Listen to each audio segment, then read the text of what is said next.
Assalamualaikum warahmatullahi wabarakatuh. Selamat pagi PLNers. Perkenalkan, nama saya Sumartono.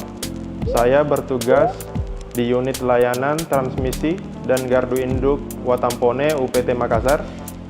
Unit induk Pusat Penyaluran dan Pengatur Beban Sulawesi. Insya Allah hari ini kita akan melakukan sedikit sharing mengenai proses atau tahapan implementasi skema multi-feeder fault dengan metode GUS pada penyulang 20 kV di gardu induk. Baik, yang menjadi latar belakang munculnya ide ataupun gagasan mengenai skema khusus multi-feeder ini, di mana kita ketahui bersama bahwa jaringan 20 kV tidak menutup kemungkinan terdapat dua sirkuit atau lebih. Kemudian pada koordinasi proteksi saat ini, koordinasi proteksi tersebut hanya terkoordinasi gangguan satu penyulang dan tidak mengcover ketika ada gangguan dua penyulang secara bersamaan. Total kejadian padam trafo khususnya di unit induk transmisi dan penyaluran UIP3B Sulawesi sendiri,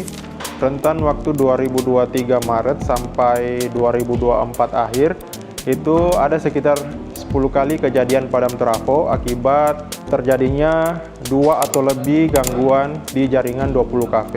Mengapa demikian?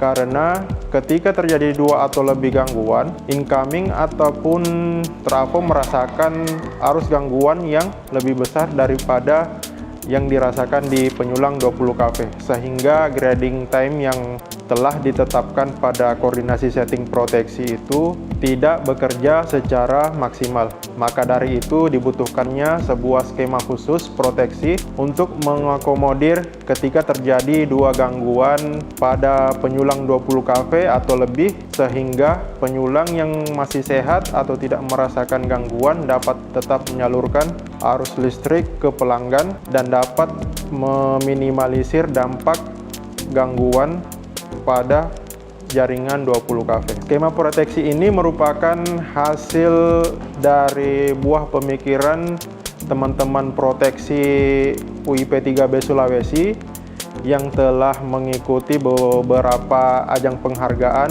Yang pertama, seperti pada tahun 2023 sebagai paper terbaik pada Forum Nasional Proteksi di Manado, kemudian finish kelima pada pagelaran SPKI tahun 2024 nasional di Jakarta.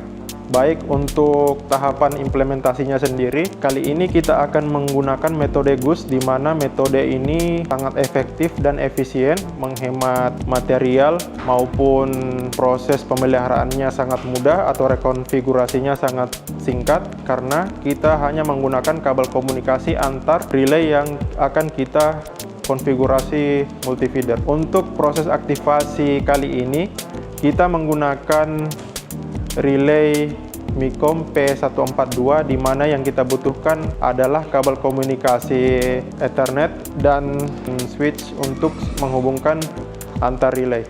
Dalam proses implementasi menggunakan skema GUS ini, sinyal-sinyal yang diperlukan untuk skema proteksi khusus antara lain: yang pertama, sinyal operate incoming standar inverse 0,7 detik, kemudian definite 0,4 detik dan definite 0,1 detik. Ini merupakan setting tambahan pada incoming sebagai sinyal atau permissive trip ke skema multifeeder. Sebagai catatan, setting tambahan ini tidak digunakan sebagai fungsi trip pada incoming itu sendiri. Dia hanya sebagai permissive ke skema multifeeder.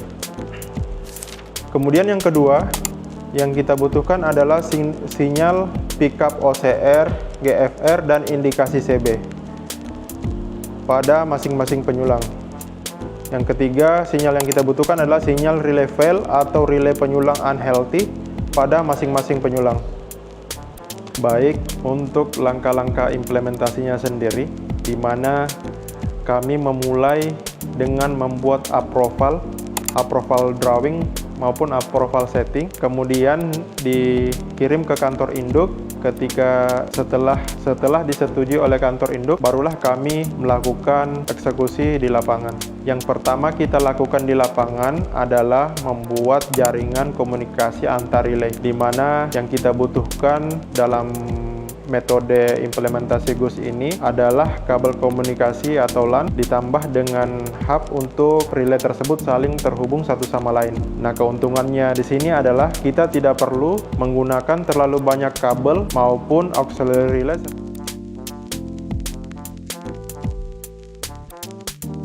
Setelah konfigurasi topologi jaringannya telah selesai kita buat, kemudian tahap selanjutnya adalah membuat setting pada komunikasi tiap-tiap relay penyulang. Di mana yang kita butuhkan adalah yang pertama, setting IP address. Nah, setting IP address ini sangat penting karena akan digunakan sebagai ID tiap-tiap penyulang untuk saling berkomunikasi. Kedua, kita setting atau mapping data publisher yang merupakan data virtual yang akan kita keluarkan di tiap-tiap penyulang. Kemudian kita mapping lagi data subscribers. Nah, data ini merupakan data inputan yang akan kita olah selanjutnya. Setelah setting komunikasi pada tiap-tiap penyulang selesai, kemudian kita lanjut pada step selanjutnya, yaitu setting logic pada tiap-tiap penyulang. Setting logic ini akan menentukan berhasil tidaknya skema ini bekerja, di mana inputan yang kita butuhkan adalah inputan pick up OCR atau GFR yang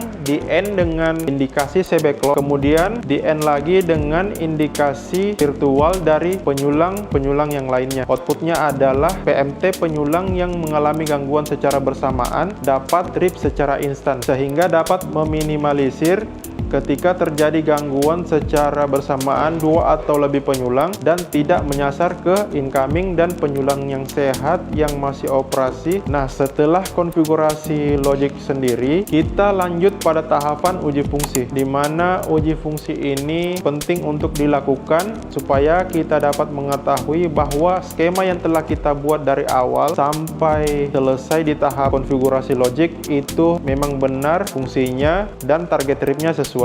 Nah, uji fungsinya seperti apa? Kita perlu melakukan injeksi arus ke dua penyulang pick up secara bersamaan dengan indikasi C-backlog. Kemudian kedua relay tersebut saling berkomunikasi melalui jaringan komunikasi yang kita buat sebelumnya, sehingga dapat kita lihat pada logiknya bahwa relay yang kita injek masing-masing pick up dan mendapatkan indikasi virtual dari relay yang merasakan gangguan, sehingga kedua penyulang tersebut bisa trip instan secara bersamaan. Namun sebelumnya perlu kita lakukan uji karakteristik setting yang telah kita tambahkan pada sisi incoming. Demikian PLNers. Semoga sharing kali ini dapat bermanfaat bagi kita semua, sehingga dapat menyelesaikan permasalahan-permasalahan yang kita hadapi.